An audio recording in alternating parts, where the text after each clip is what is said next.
খবর শুনছেন বেঙ্গল বার্তা ইউটিউব চ্যানেল থেকে। প্রথমেই হেডলাইন্স। থানায় যেমন ব্যবহার তার প্রতিফলন, এত সাহস আসে কোথা থেকে? পুলিশের রিপোর্টে ক্ষুব্ধ আদালত। মালিককেই তার জমি থেকে বেদখল করার অভিযোগ কাউন্সিলরের বিরুদ্ধে, কড়া নির্দেশ হাইকোর্টের।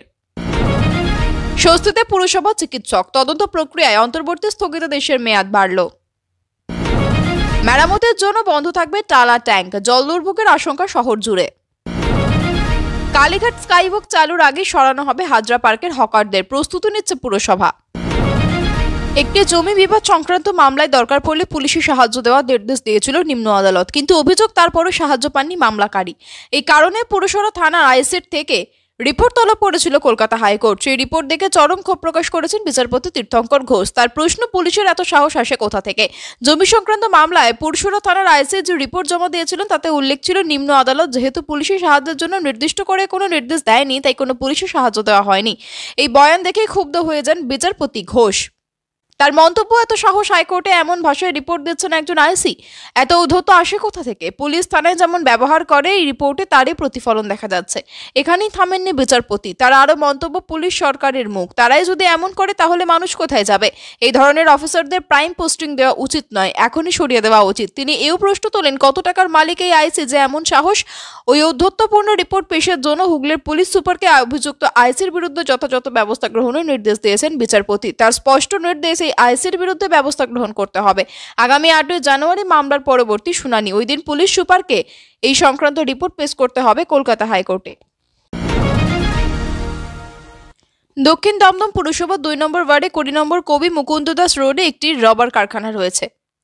ওই ফ্যাক্টরি সংলগ্ন কিছুটা ফাঁকা জায়গা রয়েছে, সেই জমি দখল করার অভিযোগ উঠেছে স্থানীয় কাউন্সিলরের বিরুদ্ধে। এই ঘটনায় কলকাতা হাইকোর্টের দ্বারস্থ হন কারখানার মালিক।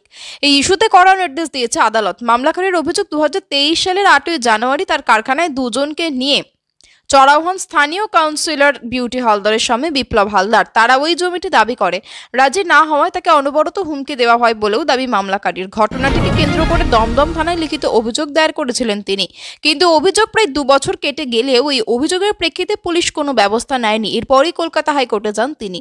শুক্রবার এই মামলার শুনানিতে ব্যারাকপুর পুলিশ কমিশনারেটের ডেপুটি পুলিশ কমিশনারকে তদন্তের নির্দেশ দিয়েছেন বিচারপতি তীর্থঙ্কর ঘোষ। বিচারপতির পুলিশকে নির্দেশ, কোনো রাজনৈতিক প্রভাব থাকলে তদন্ত করে ব্যবস্থা নিতে হবে। পাশাপাশি ওই ব্যক্তি যাতে কারখানায় প্রবেশ করতে পারেন তার যাবতীয় ব্যবস্থা করতে হবে। জমির মালিক দাবি করেছেন, বৈধ কাগজপত্র থাকা সত্ত্বেও এখন কারখানাতে ঢুকতে পারছেন না তিনি। কাউন্সিলর ও তার সহযোগীরাই বাধা দিচ্ছেন। এই শুনেই বিচারপতি পুলিশকে কড়া নির্দেশ দিয়েছে, একই সঙ্গে তাদের ভূমিকায় ক্ষোভ প্রকাশও করেন। আরজিকর কাণ্ডের প্রতিবাদে দ্রোহের কার্নিভাল হয়েছিল। সেই দিনই কলকাতা পুরসভা চিকিৎসক তপব্রত রায়কে পুজো কার্নিভালের মঞ্চ থেকে গ্রেপ্তার করেছিল পুলিশ। এরপর পুলিশের বিরুদ্ধে কলকাতা হাইকোর্টের দ্বারস্থ হয়েছিলেন তিনি। তদন্ত প্রক্রিয়ায় অন্তর্বর্তী স্থগিতাদেশ জারি করেছিল আদালত। এদিন সেই অন্তর্বর্তী স্থগিতাদেশের মেয়াদ বৃদ্ধি করল বিচারপতি তীর্থঙ্কর ঘোষের সিঙ্গেল বেঞ্চ। আগামী 31 জানুয়ারি পর্যন্ত এই স্থগিতাদেশের মেয়াদ বাড়ানো হয়েছে। 17 জানুয়ারি এই মামলার পরবর্তী শুনানি। ওই দিন রাজ্যকে কেস ডায়েরি জমা দেওয়ারও নির্দেশ দিয়েছেন বিচারপতি ঘোষ। পুজোর কার্নিভালে ইমার্জেন্সি ডিউটির জন্য পুরসভার মেডিকেল টিমের হয়ে উপস্থিত ছিলেন তপব্রত রায়। তাকে সেখান থেকে গ্রেপ্তার করেছিল ময়দান থানার পুলিশ, কারণ তিনি অনশনকারী জুনিয়র ডাক্তারদের সমর্থনে ব্যাচ পড়েছিলেন।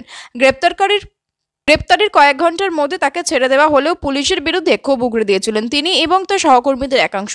গোটা ঘটনার জন্য পুলিশকে সোশ্যাল মিডিয়ায় ক্ষমা চাইতে হবে, এমনই দাবি করা হয়েছিল, কিন্তু তেমন কিছুই করা হয়নি পুলিশের তরফে। ডাক্তারদের আরও অভিযোগ, যেহেতু কর্মরত অবস্থায় তপব্রতকে হেনস্থা করা হয়েছে, সে কারণে কোনোভাবেই কলকাতা পুরসভা দায় এড়াতে পারে না। এরপরে নিজেদের ওয়েবসাইট ও সোশ্যাল মিডিয়ায় ঘটনার নিন্দার দাবিও জানান বিক্ষুব্ধ ডাক্তাররা। তবে চিকিৎসক তপব্রতকে আটকে নিন্দা করেনি পুর কর্তৃপক্ষ। জল পরিষেবায় বিঘ্ন ঘটবে, কোনো কোনো অঞ্চলে জল পাওয়া যাবে না বলেও জানিয়ে দেওয়া হলো। কারণ হিসেবে বলা হচ্ছে টালার ট্যাঙ্ক মেরামত করা হবে। শুক্রবার কলকাতা পুরসভার দফতরে দীর্ঘক্ষণ বৈঠক করেন মেয়র ফিরহাদ হাকিম। এই বৈঠকেই বলা হয়, আগামী 14 তারিখ সকালে টালা ট্যাঙ্কের মেরামতি করার জন্য একবেলা জল বন্ধ রাখার সিদ্ধান্ত নিয়েছে কলকাতা পৌর সংস্থা। মেরামতের জন্য উত্তর কলকাতার বিস্তীর্ণ এলাকায় জলের সংকট তৈরি হতে পারে বলে আশঙ্কা প্রকাশ করা হচ্ছে। মেয়র জানান, 15 তারিখ সন্ধ্যাবেলা জল বন্ধ থাকবে, ফলে উত্তর কলকাতা, উত্তর মধ্য কলকাতা এবং সল্টলেকের বেশ কয়েকটি অঞ্চলে ব্যাহত হবে জল পরিষেবা। ঐতিহাসিক টালা ট্যাঙ্ক, যে মজবুত ইস্পাতে টাইটানিক জাহাজ গড়া হয়েছিল, তাতেই তৈরি এশিয়ার বৃহত্তম জলের ট্যাঙ্কের বিপুলায়তন শরীর। ব্রিটিশ আমল থেকেই টালা ট্যাঙ্ক মহানগরীর জলের ভান্ডার। টানা 100 বছর ধরে নিরবচ্ছিন্নভাবে কলকাতার মানুষকে পরিশুদ্ধ খাবার জল সরবরাহ করে এক অনন্য নদী স্থাপন করেছে টালা ট্যাঙ্ক। বিশ্বের বৃহত্তম এই জলের ট্যাঙ্কটি তৈরি হয়েছে গ্যালভানাইজড লোহার চাদর দিয়ে। আর বেশি দেরি নেই, 1 মাসের মধ্যেই খুলে যেতে পারে কালীঘাট স্কাইওয়াক। তার আগে থেকেই হাজরা পার্ক হকার মুক্ত করতে চাইছে কলকাতা পুরসভা। শুক্রবার এই বিষয় নিয়ে বৈঠক করেন মেয়র ফিরহাদ হাকিম। উপস্থিত ছিলেন মেয়র পরিষদ দেবাশিস কুমার, পুরসভার কমিশনার সহ হকারদের প্রতিনিধিরা। কালীঘাটে স্কাইওয়াক তৈরি করার সময় ওই চত্বরে হকার মুক্ত করা হয়েছিল। সেখানকার হকাররাই বর্তমানে হাজরা পার্কে রয়েছেন। এবার স্কাইওয়াক তৈরি হয়ে চালু হয়ে গেলে হাজরা পার্ক থেকে সরে যেতে হবে ওই হকারদের, কারণ স্কাইওয়াক চত্বরেই ফের তৈরি হবে নতুন মার্কেট। সেখানে হাজরা পার্কে থাকা হকারদের পুনর্বাসন দেবে কলকাতা পুরসভা। শুক্রবার যে বৈঠক হয়েছে তাতে আগামী 1 মাসের মধ্যে হাজরা পার্ক হকার মুক্ত করতে আধিকারিকদের নির্দেশ দেন মেয়র ফিরহাদ হাকিম। যদিও হকারদের তরফে আরও 1 মাস অতিরিক্ত সময় চাওয়া হয়েছে। সেই প্রেক্ষিতে মেয়র জানিয়েছেন, আগামী 2 মাসের মধ্যে হাজরা পার্কে যে সমস্ত হকাররা রয়েছেন তাদের বৈধ তালিকা তৈরি করতে হবে। সেই তালিকা অনুযায়ী কালীঘাটের যে মার্কেট তৈরি করা হবে সেখানে তাদের পুনর্বাসন দেওয়া হবে। তবে তালিকায় যাদের নাম থাকবে না সেই হকারদের ভবিষ্যৎ কি তা স্পষ্ট নয়।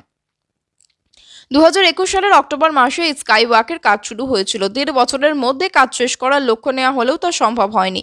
মাঝে কাজে বিলম্বের জন্য ঠিকাদারি সংস্থার বিরুদ্ধে ক্ষোভ প্রকাশ করেছিলেন মেয়র ফিরহাদ হাকিম। তারপর আরও দ্রুত কাজ শুরু হয়েছিল। মাঝে অনেকেই ভেবেছিলেন চলতি বছর দুর্গাপুজোর সময় না হলেও কালীপুজোতে এই স্কাইওয়াকের উদ্বোধন হবে, কিন্তু তা হয়নি। কালীপুজোর আগেই কাজ পরিদর্শনে গিয়ে মেয়র নিজেই জানিয়েছিলেন চেষ্টা করা হচ্ছে এই বছরের মধ্যেই কাজ শেষ করার। সেক্ষেত্রে বলা যায় চলতি বছর শেষ বা পরের বছরের শুরুতেই কালীঘাটের স্কাইওয়াকের উদ্বোধন হয়ে যাবে।